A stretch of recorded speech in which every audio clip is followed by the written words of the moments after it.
¿Qué tal, amigos de Nuevas Generaciones? Muy buenos días, gracias nuevamente por recibirnos y pues vamos a irnos directo al tema de hoy. Como ustedes saben, esta va a ser una Navidad diferente a casi todas las demás que nos ha tocado vivir. Y yo creo que en el mejor de los casos tal vez nos podamos juntar como familia un ratito, pero pues no va a haber abrazos, no va a haber besos ni comidas con sobremesa, porque en el peor de los casos podríamos estar regalando coronavirus. Así que por cuestiones de salud y de seguridad no habrá reuniones familiares ni programa navideño en nuestra congregación.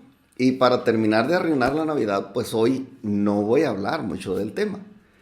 Estoy consciente de que estamos a escasos 5 días de la Navidad, pero pues yo de manera personal les pido una disculpa por el tema de este mensaje, pero por otro lado, yo tengo la certeza de que sí es el mensaje que Dios me dio para ustedes. Me refiero a ustedes, amigos de Nuevas Generaciones, amigos y amigas de Nuevas Generaciones. Al principio de esta serie, les decía que Marcos no menciona el nacimiento de Jesús. Mateo y Lucas sí hablan de la Navidad, pero Marcos no. Son los tres sinópticos, pero Marcos no habla de este tema. Marcos comienza su narración del Evangelio cuando Jesús inició su ministerio y hemos estado siguiendo esa secuencia, todos los eventos según el Evangelio de San Marcos.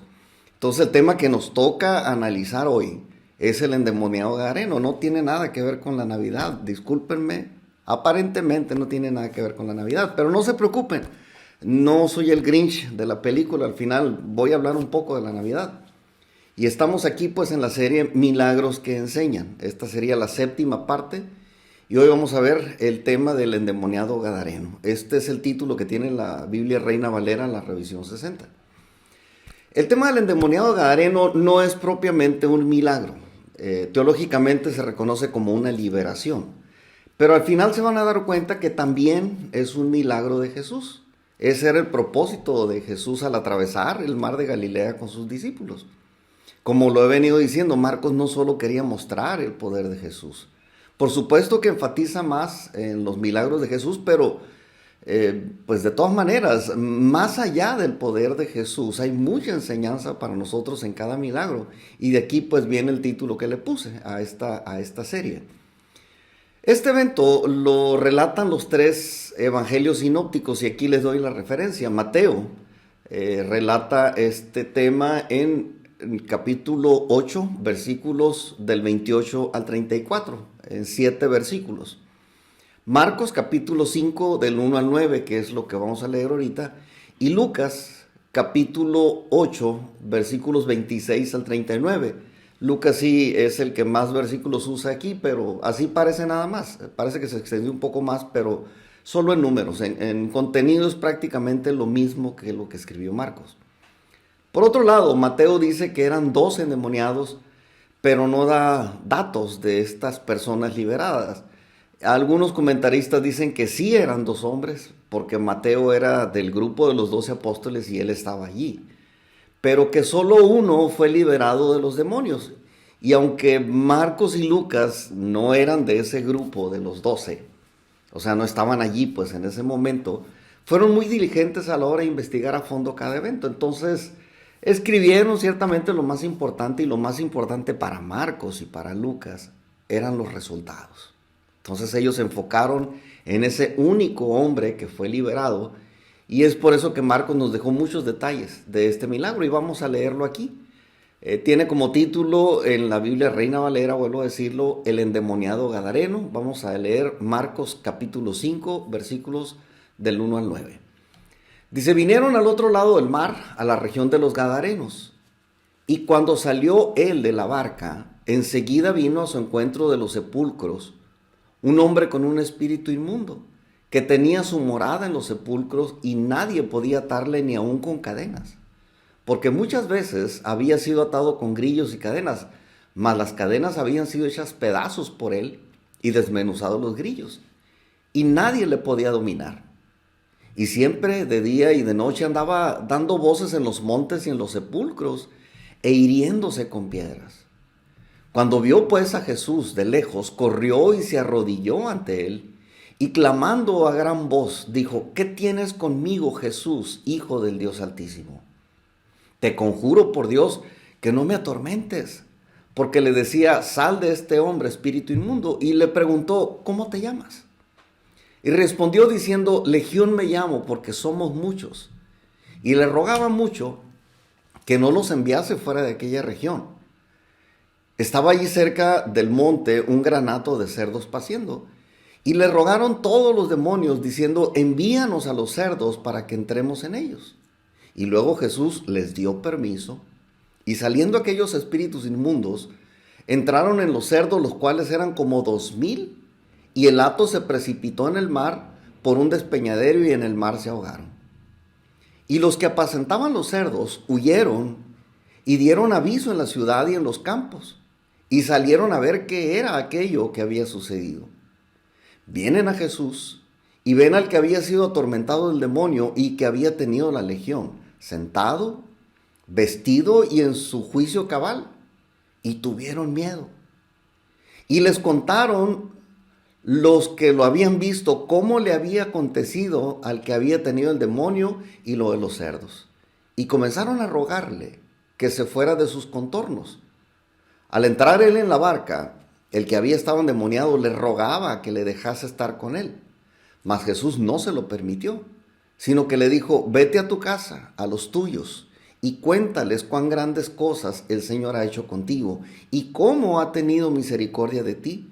Y se fue, y comenzó a publicar en Decápolis cuán grandes cosas había hecho Jesús con él, y todos se maravillaban. Esta es una historia, por demás está decirlo, que es muy interesante, pero recuerden que Jesús y sus discípulos habían navegado toda la noche, les agarró en el camino pues la tormenta, y Jesús trajo la calma reprendiendo la tormenta y calmando los vientos, como ustedes recordarán de la clase pasada. El caso es que apenas iban llegando al otro lado del mar de Galilea y se estaban bajando de la barca. Yo me imagino que atracaron la barca cerca de un panteón, porque dice que este hombre que se les acercó pues vivía entre los sepulcros. Y de eso salió, precisamente de ahí salió, de entre los sepulcros salió un tipo endemoniado que conocía a Jesús. Y esto no ocurrió en territorio judío, o sea, estaban en territorio gentil. Se puede asegurar esto porque allí había cerdos y los judíos no crían cerdos hasta la fecha, está prohibido por ley. El caso es que ese era un lugar donde Jesús era totalmente desconocido. Y un hombre endemoniado yo me imagino de muy feo aspecto, se acercó a Jesús y le llamó por su nombre. Y le dice, ¿qué tienes conmigo, Jesús, Hijo del Dios Altísimo? Yo no sé qué pensarías tú de esto. Pero no vamos a centrar nuestra reflexión en esto. No vamos a prestar pues atención a este asunto de que cómo es que lo llama por nombre. Pero dice aquí que este hombre se acercó a Jesús y se arrodilló delante de él. Marcos capítulo 5 versículos 6 y 7. Ya lo leímos ahorita, pero lo vuelvo a leer. Dice, cuando vio pues a Jesús de lejos, corrió y se arrodilló ante él. Y clamando a gran voz dijo, ¿qué tienes conmigo, Jesús, Hijo del Dios Altísimo? Te conjuro por Dios que no me atormentes. A veces tenemos una idea equivocada de lo que es la guerra espiritual. La guerra espiritual ya está ganada, es una buena noticia para nosotros, ya está ganada la guerra espiritual. Jesucristo es el vencedor, Él es el Señor.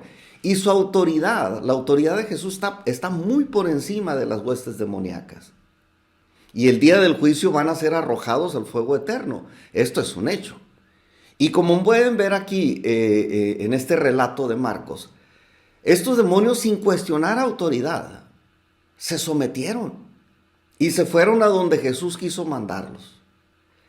Porque los demonios no pelean contra Dios, son demonios, pero no son tontos. Ellos saben que sería una pelea muy desigual. Y en esta historia podemos ver que Jesús y los demonios ya eran viejos conocidos. Y cada quien conoce, en este caso Jesús y los demonios, cada quien conoce su rango y conoce su posición en el mundo espiritual. Realmente la guerra espiritual no es una lucha para medir fuerzas entre Dios y el diablo. Está muy por encima Dios de la fuerza del diablo. Y el diablo lo sabe muy bien. La realidad es que la lucha entre las fuerzas del mal y Dios es por el alma del hombre. La meta de los demonios era, bueno, y sigue siendo, ¿no?, robar, matar y destruir. Dice Juan capítulo 10, versículo 10, el ladrón no viene sino para hurtar, matar y destruir. Yo he venido para que tengan vida y para que la tengan en abundancia, dice Jesús. Entonces a los demonios, que son siervos de Satanás, siempre están tratando de controlar toda la creación. Y a las criaturas, por supuesto, no incluyendo a los seres humanos. Obviamente los que se han dejado seducir hasta ceder el control de sus vidas a los demonios, ¿no? Porque ese es el proceso que lleva a la esclavitud espiritual.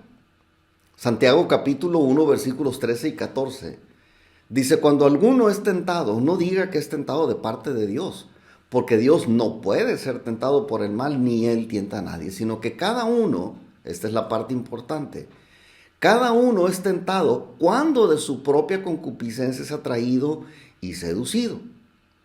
Entonces esto nos muestra que la tentación se diseña de manera personalizada para cada quien. Y se diseña en base a nuestros gustos en la carne, a nuestros deseos en la carne. Y este fue el caso de este endemoniado gadareno. En algún gusto fue atraído y fue seducido hasta quedar atrapado por los demonios, ya sin su voluntad, sino sujeto a la voluntad de los demonios. Por otro lado, la meta de Jesús era y es traer libertad a la gente.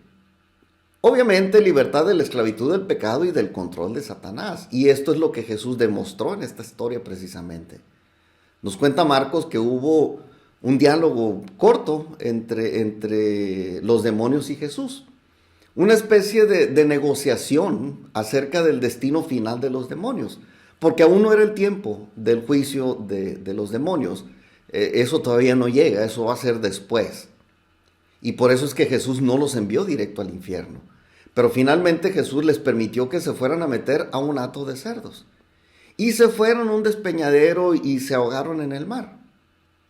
Esa es la capacidad destructiva de los demonios. Y esa es la misma intención que tienen también para con la raza humana. El caso es que allí, donde sucedió todo esto, había más testigos que los discípulos de Jesús. O sea, no estaban nada más Jesús y los discípulos, había más personas allí alrededor. Y aquellos testigos llevaron ese informe, por no decir mitote, a la gente del pueblo. Dice Marcos capítulo 5, versículo 14, y los que apacentaban los cerdos huyeron y dieron aviso en la ciudad y en los campos y salieron a ver qué era aquello que había sucedido. Y aquí comienza la parte más interesante de este mensaje, porque la gente que escuchó el informe de estos testigos fueron a ver qué pasaba. Y llegando se toparon con otra sorpresa peor. Vamos a leer este siguiente versículo que está en el capítulo 5, versículo 15. Dice: vienen a Jesús y ven al que había sido atormentado del demonio y que había tenido la legión sentado, vestido y en su juicio cabal, y tuvieron miedo. Y aquí está el milagro del que les platicaba. Más que, más que un tema de película o una aventura de Jesús con sus discípulos, y todavía más que una muestra del poder de Jesús sobre los demonios, esto es un milagro de restauración. Se trata aquí de un hombre que había sido de lo peor, que ya no vivía en una casa como la gente normal, sino que entre los sepulcros vivía. Todo rayado, todo herido por todas partes, un hombre que se la pasaba gritando en los montes sin dormir, porque dice que de día y de noche se la pasaba gritando. Y un tipo, aparte, violento, que no podía ser sometido o controlado ni por cadenas. Y de repente llega la gente del pueblo y lo ven sentado, vestido y platicando. Bien peinadito ahí sentado con Jesús. Y la gente dice: no es posible que ahora el loco del pueblo se comporte como una persona normal. Y no entiendo lo que había sucedido, porque pues como que no les pareció que eso estaba bien o que eso fuera bueno. Les importaba más la pérdida de los animales que la restauración de aquel hombre. Y mejor le pidieron a Jesús que se fuera de esa región. Y Jesús, sin discutir, planeó su regreso para ir otra vez al otro lado de Galilea de donde había venido la noche anterior. Y cuando Jesús y sus discípulos estaban subiendo a la barca, el hombre que había sido liberado le pidió a Jesús que lo dejara ir con él. Y Jesús le dijo que no, porque seguramente tenía otro plan mejor, y vamos a leerlo otra vez, aquí Marcos capítulo 5, versículos 18 al 20. Dice: al entrar él en la barca, el que había estado endemoniado le rogaba que le dejase estar con él. Mas Jesús no se lo permitió, sino que le dijo: vete a tu casa, a los tuyos, y cuéntales cuán grandes cosas el Señor ha hecho contigo, y cómo ha tenido misericordia de ti. Y se fue y comenzó a publicar en Decápolis cuán grandes cosas había hecho Jesús con él, y todos se maravillaban. Jesús no tenía planes de quedarse ahí. De hecho, no se menciona en el resto de la Biblia que haya regresado otra vez a la región de los Gadarenos. Pero lo que Jesús iba a hacer al otro lado del mar de Galilea, lo hizo. Jesús fue a hacer solamente un milagro de restauración, y el resto lo iba a hacer el exendemoniado. Y le dijo: vete a tu casa y cuéntale a los tuyos lo que Dios hizo contigo. Ve y cuéntales que Dios tuvo misericordia de ti. Y Jesús sabía que este hombre iba a hacer un excelente trabajo en esto. Él era un testigo perfecto entre los que lo conocían. Él realmente era un milagro viviente del poder salvador de Dios en una persona prácticamente desahuciada. También sabía que él iba a regar las buenas noticias en aquel territorio gentil, y así lo hizo. Dice que se fue predicando de la misericordia de Jesús por todo Decápolis. Decápolis es una palabra griega que significa 10 ciudades. Y esto significa que por 10 ciudades anduvo compartiendo este mensaje, y digo, ni modo que no le creyera. Todo el mundo lo conocía por el loco, y de repente lo ven en su sano juicio, más consciente que nadie, restaurado pues totalmente. ¿Qué nos enseña esto? En el marco de esta historia podemos ver que Jesús llegó de lejos para transformar una vida. Menospreció la comodidad y desafió adversidades para acercarse a una persona y liberarla de la esclavitud de Satanás y del pecado, para que en su gratitud ese uno testificara de su amor, de su misericordia, de su bondad y de su poder. En el Evangelio según San Marcos, Jesucristo vino a la tierra con un propósito. Y su propósito era la restauración del hombre. Y no nos cuenta la historia de la Navidad por esta misma razón.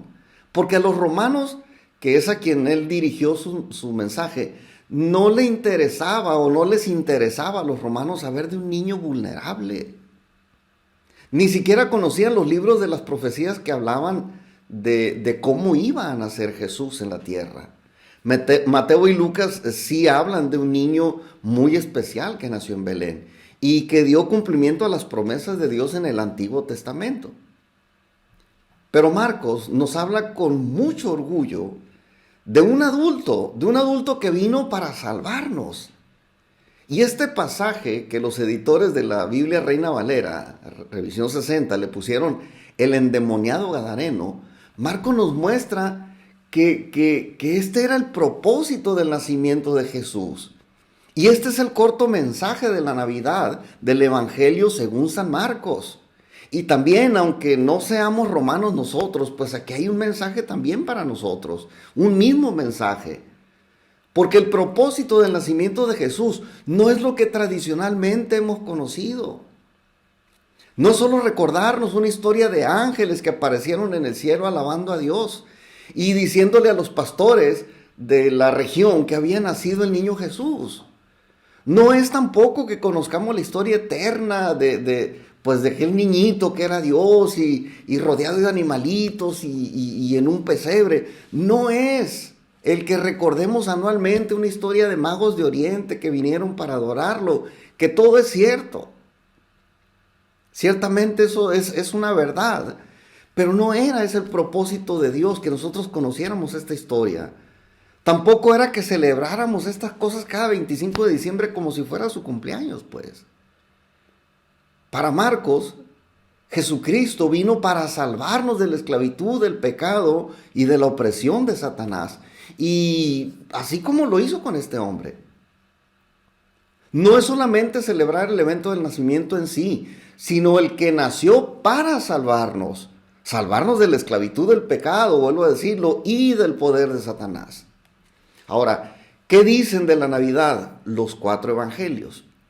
Ya le comenté, Marcos no habla de la Navidad. Juan tampoco le da importancia al evento del nacimiento en sí. Mientras que Mateo y Lucas sí relatan el evento, pero ponen un énfasis especial también en el propósito. Mateo capítulo 1, versículo 21 dice, y dará a luz un hijo y llamará su nombre Jesús. Y luego anuncia el propósito. Porque Él salvará a su pueblo de sus pecados. Enfatiza, Él salvará a su pueblo de sus pecados. No se trata nada más de que van a ser un niño y ya. O sea, Él va a salvar al pueblo de sus pecados. Evidentemente no lo va a hacer como niño. Y nota que no dijo, y dará a luz un hijo y llamará su nombre Jesús y se reunirán en familia para celebrar su cumpleaños cada 25 de diciembre. No lo dice. Lucas, por su lado, capítulo 2, versículo 11, dice que os ha nacido hoy en la ciudad de David un Salvador, y enfatizo, un Salvador que es Cristo el Señor. Obviamente no era un niño solamente, era un Salvador, alguien que iba a crecer y nos iba a salvar. Entonces Marcos no nos narra el evento de la Navidad. A Marcos no le interesaba contar la parte tierna que a los romanos no les interesaba conocer. Marcos quería presentarnos a Jesús como lo que es, el Salvador del mundo en acción. Nos presenta a Dios encarnado, pero como adulto. Nos lo presenta poderoso, pero que dejó su comodidad celestial para venir a la tierra y ser el protagonista de la historia de amor más sublime que jamás se haya escrito. Pero que manifestó su amor de una manera muy, muy diferente a como nosotros hubiéramos pensado.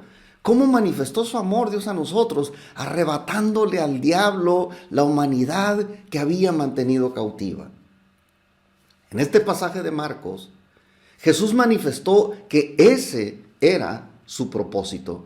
No le importó dejar su territorio judío en esta historia que leímos.